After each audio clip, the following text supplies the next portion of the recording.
Lors de notre Circonflex Day qui aura lieu le 23 mai à Paris, nous avons la chance d'avoir le professeur Roland Reiter, qui est un membre du corps professoral de HEC, professeur émérite de cette institution.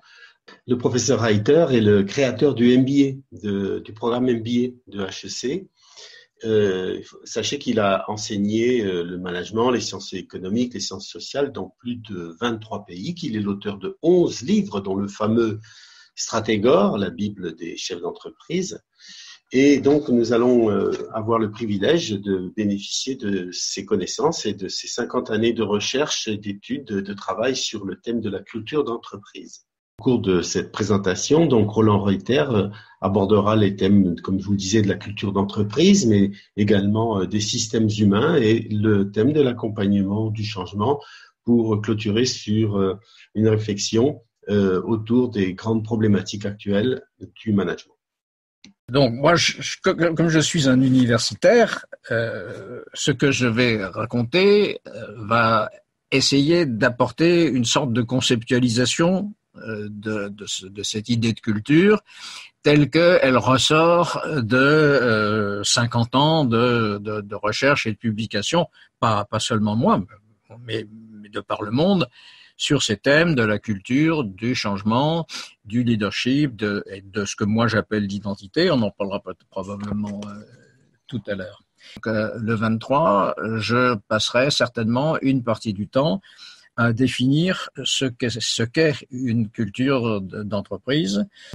La culture, c'est ce qu'on appelle en sociologie un construit social, c'est-à-dire c'est un ensemble de pratiques que les membres de ce groupe ont découvert, acquis, transmis aux nouveaux membres au cours de leur histoire. Et donc, ça n'est pas de l'ordre du prescrit par quelqu'un, ni même par le groupe lui-même, c'est de l'ordre du construit, c'est-à-dire c'est le résultat d'interactions entre les différents acteurs. C'est la deuxième partie de la définition de Schein qui est bien intéressante aussi, qui c'est construit, c'est pas pour rien, c'est pour faire face aux problématiques que rencontre un groupe lorsque il doit accomplir une tâche collective. Et c'est pas de l'esthétisme, hein, c'est de la praxis. Hein. On pourrait presque dire que c'est un ensemble de recettes, c'est pratique au sens de recettes, presque de recettes de cuisine, hein, construit sur une expérience. Bon, et cette définition me plaît infiniment parce que elle met vraiment l'accent sur l'idée que c'est inconstruit d'une part et que d'autre part il y a des grandes problématiques. Alors moi, parmi ces problématiques, il y a des problématiques assez évidentes comme qu'est-ce qu'une entreprise? C'est d'abord une hiérarchie, on reviendra peut-être sur ce plan en détail, mais c'est une hiérarchie et ça veut donc dire que la colonne vertébrale de toute entreprise, c'est une chaîne hiérarchique. Et la chaîne hiérarchique, eh bien, on peut d'une part évidemment prescrire son fonctionnement, d'accord, mais dans la réalité, le fonctionnement, c'est une pratique, ce sont des pratiques qui se développent. C'est un construit qui se fait dans les relations entre les différents niveaux de cette chaîne hiérarchique, les arbitrages qui sont faits, etc. Bon. Alors, oui. On s'appuiera notamment sur ce schéma qui décrit de manière succincte comment la culture fonctionne. Et vous pourrez illustrer effectivement ces problématiques peut-être à travers ce modèle de Human Synergistics que.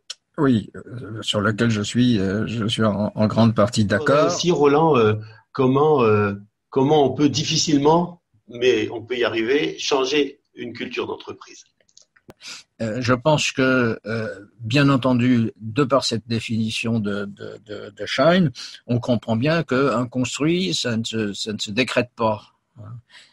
Ce qui ne veut pas dire évidemment que le discours d'un dirigeant ou de quiconque n'est pas une action dans ce processus. Bien sûr que si, mais ça ne se décrète pas au sens où on va pas dire je veux une culture. Ce qui est très souvent le cas. Très souvent, qu'est-ce qu'on fait?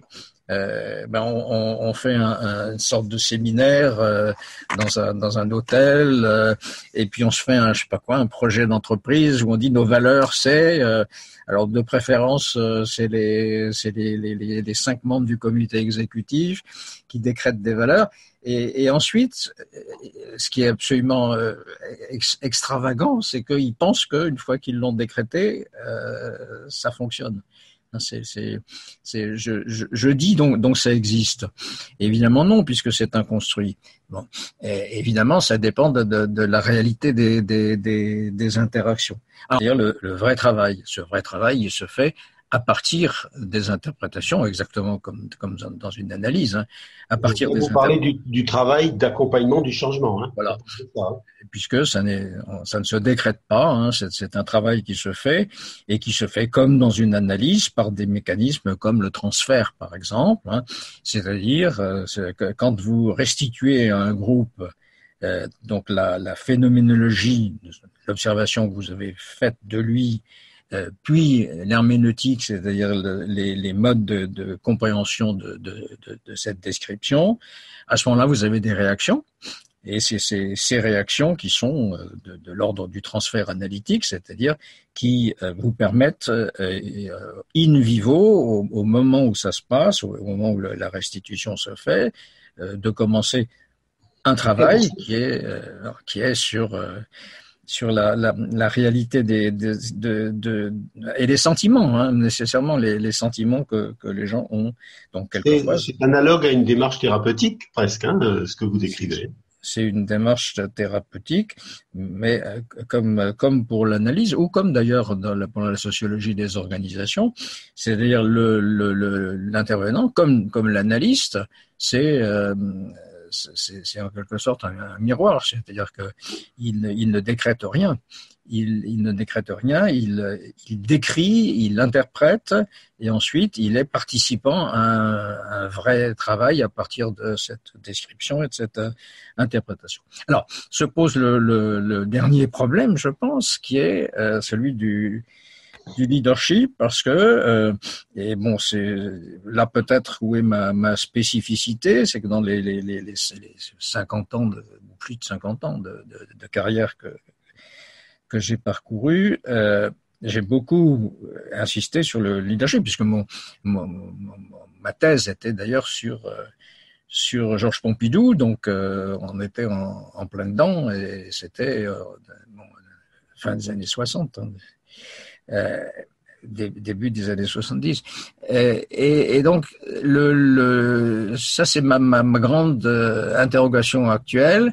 C'est, à mon avis, à mon sens, ce travail que je décrivais il y a un instant, cette construction, reconstruction, elle ne se fait pas s'il n'y a pas l'influence d'un leader. Et alors donc, tout l'intérêt de ce qu'on peut dire et faire aujourd'hui, c'est essayer de comprendre comment un leader peut effectuer ce que donc Paul Ricoeur, le philosophe français, appelle le parcours de la reconnaissance, c'est-à-dire la façon dont il va par ses actions, mais aussi par son discours, ce que nous appelons une narration, hein, une narration et une action, enclencher des mécanismes vertueux. Alors là aussi, je peux pas aujourd'hui aller dans les détails, mais il y a des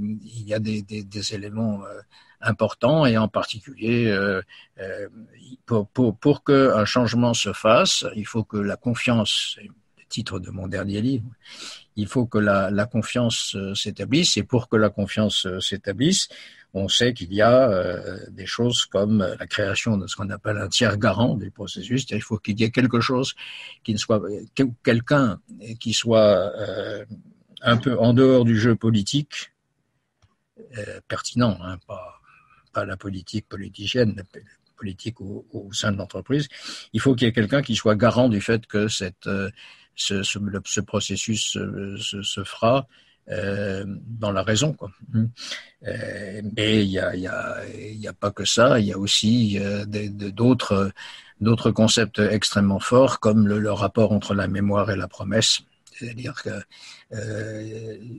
on ne peut pas construire pour l'avenir si on ne sait pas qui on est, donc si on ne sait pas ce qu'on a été, et si on n'est pas reconnaissant, hein, on tombe toujours sur les mêmes mots, si on n'est pas reconnaissant par rapport à ceux qui ont construit avant nous, et dont nous sommes les continuateurs, parce que si on rompt ce lien de la transmission dans le sens vers le passé, évidemment, il n'y a aucune raison pour que les gens de l'avenir, qui sont les gens qui doivent être convaincus de l'importance du changement, l'acceptent. La transmission vers le futur et vers le passé sont absolument liés. Bon, il y a comme ça un certain...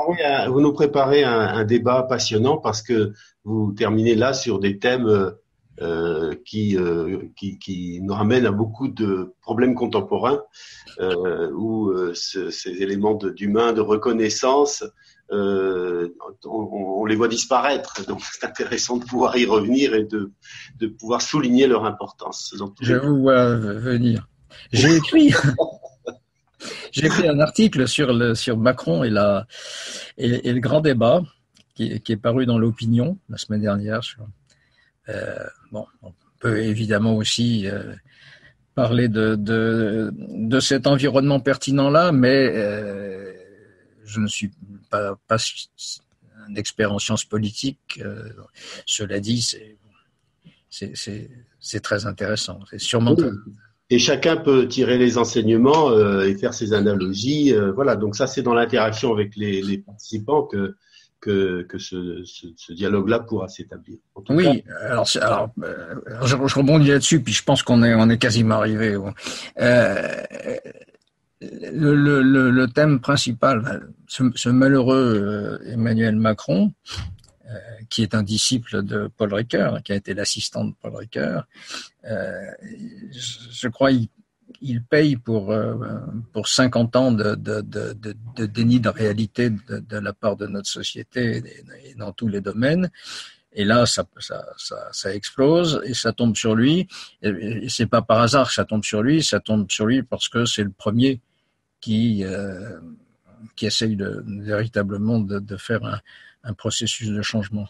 Dans des circonstances, il a été élu dans des circonstances qui permettaient son élection, mais qui ne lui donnaient pas véritablement cette légitimité. C'est tout à son honneur d'avoir quand même voulu appliquer son programme, et on voit tous les jours que c'est impossible, qu'il est face à une société en explosion, en implosion, en perdition, et que plus il fait, les retraites. Ah non, surtout pas les retraites.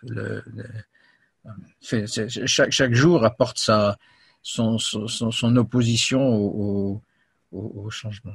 Mais c'est intéressant de faire ces parallèles, parce que c'est notre construit national, l'opposition, hein, le fait de râler, de contester. Enfin voilà. Donc on aura l'occasion de parler de tout ça